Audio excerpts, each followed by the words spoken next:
एक रात जब मलाइका पार्टी में जाने ही वाली होती है तो उसकी माँ उससे पूछती है, आज रात कहाँ जा रही हो?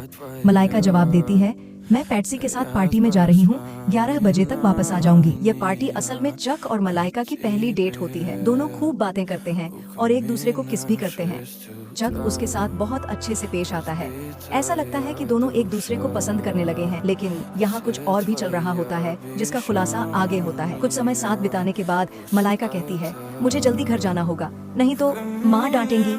इसके बाद चक उसे घर छोड़ने जाता है। शुरुआत से ही मलाइका के चेहरे पर उदासी देखकर चक उससे पूछता है, शायद तुम किसी बात को लेकर परेशान हो, अगर चाहो तो मुझे बता सकती हो। तब मलाइका कहती है, तुम्हें यह बताना बहुत जरूरी है कि 1 साल पहले मैं गलती से प्रेग्नेंट हो गई थी और मेरे परिवार ने इसे बिल्कुल स्वीकार नहीं किया। मेरी माँ ने मेरे बच्चे को गोद दे दिया, इसी वजह से वह मुझ पर बहुत सख्त रहती है और अगर मैं तुम्हारे बारे में बात करूंगी तो वह कभी नहीं मानेंगी। चक कहता है, एक डिनर प्लान करो और मुझे अपने माता पिता से मिलवाओ। मैं गारंटी देता हूँ कि वे मुझे पसंद करेंगे और अगर नहीं भी किया तो तुम एक रात के लिए मेरे घर आ सकती हो। यह सुनकर मलाइका हंसने लगती है। अगले दिन वह चक को डिनर पर बुलाती है, जहाँ चक बताता है कि वह आर्मी में रह चुका है। क्योंकि मलाइका के पिता पुलिस ऑफिसर होते हैं, इसलिए चक उन्हें इम्प्रेस करने की पूरी कोशिश करता है। डिनर के बाद जब माता पिता टीवी देखने लगते हैं तो मलाइका और चक किचन में चले जाते हैं। दोनों बहुत खुश होते हैं क्योंकि मलाइका के माता पिता ने चक को स्वीकार कर लिया होता है। इसके बाद दोनों और भी करीब आ जाते हैं। फिर माता पिता की अनुमति से चक मलाइका को फिल्म दिखाने के बहाने अपने घर ले जाता है। वहाँ दोनों एक दूसरे के और करीब आ जाते हैं और कुछ खूबसूरत पल साथ बिताते हैं। अब मलाइका चक पर पूरी तरह भरोसा करने लगती है और चक भी उससे गहरा प्यार जताते हुए उसका भरोसा जीत लेता है। लेकिन जब एक दिन मलाइका देर रात घर लौटती है तो अगली सुबह उसकी माँ उसे थप्पड़ मार देती है। गुस्से में आकर मलाइका घर छोड़ देती है और चक के साथ रहने चली जाती है। इसके बाद दोनों की जिंदगी एक साथ आराम से चलने लगती है।